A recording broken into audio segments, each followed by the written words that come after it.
तो फ्रेंड्स, आज के इस वीडियो में बात करेंगे करंट रेशियो क्या होता है, इसकी क्या इंपॉर्टेंस है और बैंक इससे क्या जज करते हैं। नॉर्मली आपने देखा होगा कई बार बैंक में लोन लेने जाते हैं तो बैंक वाले कहते हैं नहीं आपका करंट रेशियो अच्छा है, आपका लोन हो जाएगा। कई बार बैंक वाले कहते हैं कि नहीं आपके करंट रेशियो में बहुत ज़्यादा डेविएशन है, हम आपका एनहेंसमेंट नहीं कर पाएंगे, आपको नया लोन नहीं दे पाएंगे। तो आज इस पर पूरी चर्चा करेंगे।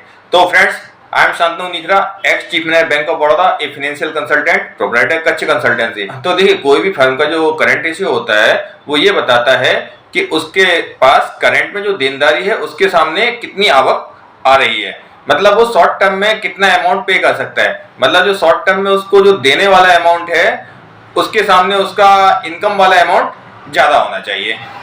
और जो बैंक नॉर्म्स के हिसाब से आइडियल करंट रेशियो माना जाता है 1:1 का, मतलब करंट एसेट आपका करंट लायबिलिटीज का 1.1 टाइम तो मिनिमम होना चाहिए। और अगर यही रेशियो 2 के अबाउट है तो इसको बहुत अच्छा मानते हैं। हाँ, लेकिन अगर यही रेशियो बहुत ज्यादा हो जाता है 4, 5, 6, 7 तो ये भी एज ए फाइनेंशियल पैरामीटर गलत माना जाता है कि मतलब आप अपने असेट्स को प्रॉपर्ली मैनेज नहीं कर पा रहे हैं। मतलब आपके पास इतनी ज्यादा लिक्विडिटी है जिसको आप मैनेज करेंगे तो बिजनेस को और प्रॉफिटेबल बनाएंगे, तो बहुत ज्यादा भी अच्छा नहीं होता है। और अगर वही आपका 1 से कम है तो मतलब आपको शॉर्ट टर्म में जो लायबिलिटी देनी है वो आप चुकाने में कैपेबल ही नहीं है, क्योंकि आपके सामने जो शॉर्ट टर्म में इनकम आने वाली है उसके सामने आपकी शॉर्ट टर्म लायबिलिटी ज्यादा हो रही है।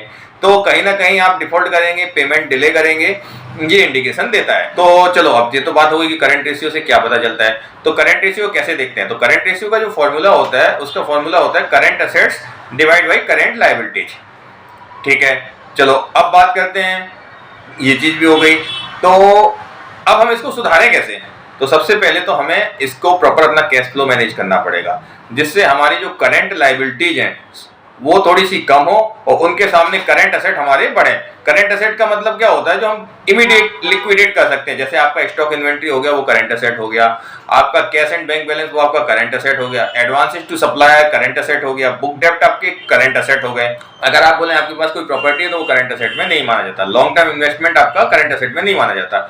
इसी तरह करंट लायबिलिटी क्या होती है, जिसको आपको विद इन 1 ईयर चुकाना हो वो करंट लायबिलिटीज कहलाती है। जैसे टर्म लोन की इंस्टॉलमेंट होती है विद इन 1 ईयर वाली।